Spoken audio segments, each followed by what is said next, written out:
Terus ketika ditanya, sekarang kalau ketika kalian turun ke lapangan jadi eksekutif, jadi praktisi, jadi orang yang ngejalanin bisnis gitu, bangun bisnis, apa masalah yang paling dihadapin? Ternyata hampir semuanya sepakat menjawab masalahnya lagi.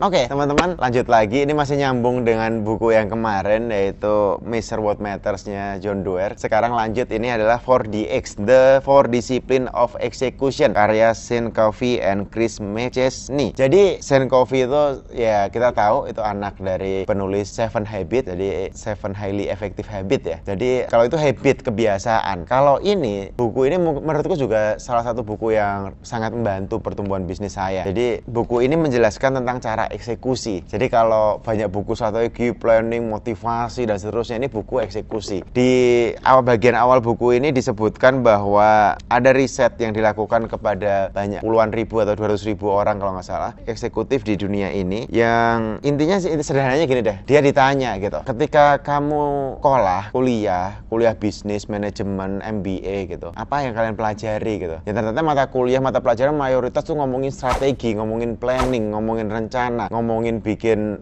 bagaimana cara mencapai goal dan seterusnya. Terus ketika ditanya, sekarang ketika kalian turun ke lapangan jadi eksekutif, jadi praktisi, jadi orang yang ngejalanin bisnis gitu, bangun bisnis, apa masalah yang paling dihadapin? Ternyata hampir semuanya sepakat menjawab masalahnya adalah di eksekusi. Yes, kalau kita cuma planning, misalnya kita punya warung makan 10 cabang, kita goalnya punya 200 cabang gitu, itu kan planning, rencana. Tapi ketika ngeksekusi itu nggak sesederhana ngomong satu kalimat itu gitu. Banyak sekali yang harus dipikirkan, banyak sekali hal yang jadi problem ketika kita jalankan karena nggak sesuai dengan planning. Akhirnya si Sean Covey ini membuat sebuah konsep yang dipakai oleh banyak orang. Ada sertifikasi internasionalnya juga kalau teman-teman mau belajar lebih lanjut tentang konsep ini. Tapi sederhananya, saya cuma mau bacain yang di sini aja paling depan. Dibagi menjadi 4 step, makanya 4 Discipline of Execution. Kalau kita lakukan 4 step ini ya selesai semua gitu. Tidak ada lagi yang perlu kita khawatirkan tentang ngomongin eksekusi. Ini kata Sean Covey. Artinya ya ini loh cara eksekusi yang benar, ya cuma ini gitu. Dan ini yang bisa bikin goal itu tercapai karena dieksekusi dengan benar gitu. Apa itu? Yang pertama adalah kita harus fokus pada the widely important goals. Widely important goal itu apa sih? Semua goal itu important. Yes, semua goal itu important. Artinya semua goal itu penting, semua target itu penting. Kalau nggak akan kita bikin target. Tapi ada nggak yang benar-benar penting, yang benar-benar penting, yang benar-benar penting? Aku ulangi 3 kali itu. Kita harus tahu mana sih yang benar-benar penting gitu, yang benar-benar jadi goal utama kita gitu. A gitu, atau satu ini gitu. Ya kita harus fokus ke situ. Kenapa? Karena memang sebagai manajerial, manajemen, CEO, director, C-level atau apapun Anda posisinya, pemimpin perusahaan ataupun tidak memimpin perusahaan, sebagai tim, kerjaan itu bisa datang dan pergi terus menerus. Artinya tiba-tiba muncul ini, ada kejadian itu, ada hal itu, dan itu penting dan kadang harus diselesaikan saat itu juga. Itu yang bikin orang kehilangan fokus. Dan di sini dijelasin itu namanya adalah angin puting beliung lah bahasa Indonesianya.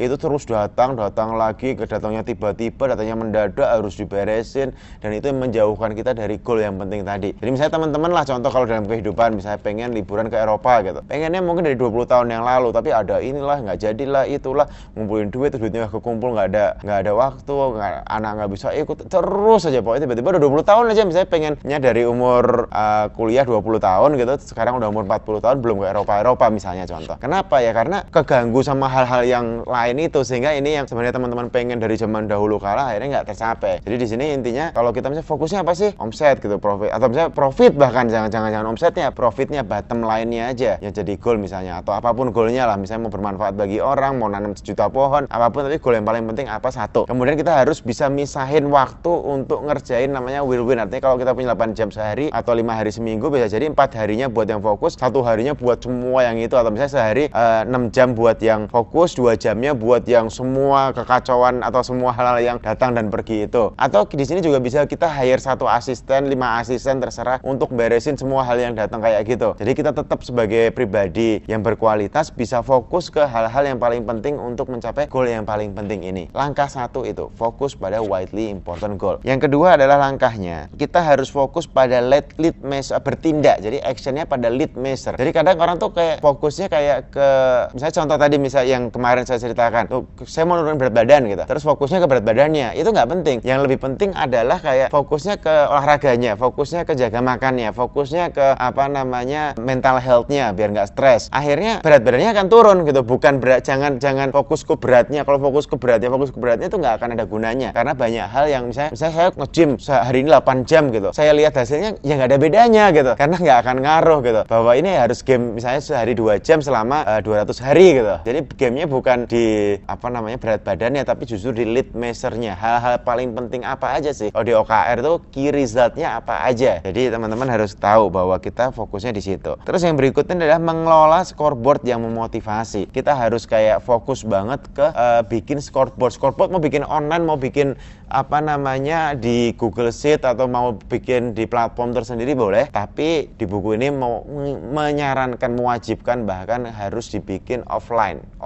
dibikin ditempel biar kita bisa lihat. Jadi nggak harus buka new tab atau nggak harus buka komputer kapanpun kita ke kantor lihat, kapanpun kita lewat hall lihat gitu. Papan skor ini sederhananya kayak kalau kita main bola di kampung. Misalnya saya waktu kecil suka main bola di kampung, itu kalau misalnya ya main bola aja, tendang-tendangan, gol-golan aja, itu nggak seru. Karena apa? Karena nggak ada skornya.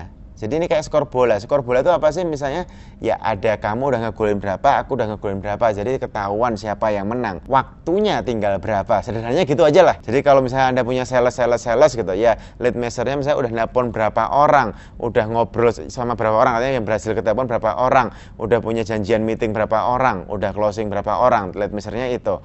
Tapi ada juga, udah tercapai berapa omset, waktunya tinggal berapa, dan seterusnya. Itu kalau kelihatan enak banget, semua orang bisa lihat tiap hari, dan itu bikin orang bakal termotivasi ketika dia lihat dashboard paling pentingnya itu ada secara offline, bukan secara online. Terakhir itu adalah weekly accountable initiative meeting. Artinya gini, kalau accountability itu adalah rasa tanggung jawab. Jadi kalau yang di sini dibilang adalah kita harus check in, harus ngecek tiap minggu di hari yang sama, di waktu yang sama, di tempat yang sama. Ya kalau mau online ya di Zoom yang sama gitu. Tapi ini penting banget untuk biar orang kayak tiap minggu dapat update dari apa yang sedang dia kerjakan. Tapi ini bukan tentang manajemen atau manajerial ke bos, ini untuk peer, untuk satu tim. Jadi ketika satu tim kumpul dan mereka ini tidak dalam konteks untuk evaluasi. Ini lebih kayak seru-seruan. Yuk, udah sampai mana nih gitu, gimana lagi biar lebih bagus ya gitu. Jadi hawanya seru, orang senang datang ke weekly initiative atau weekly accountability meeting. Jadi ketika ketemu mingguan tuh mereka happy, sehingga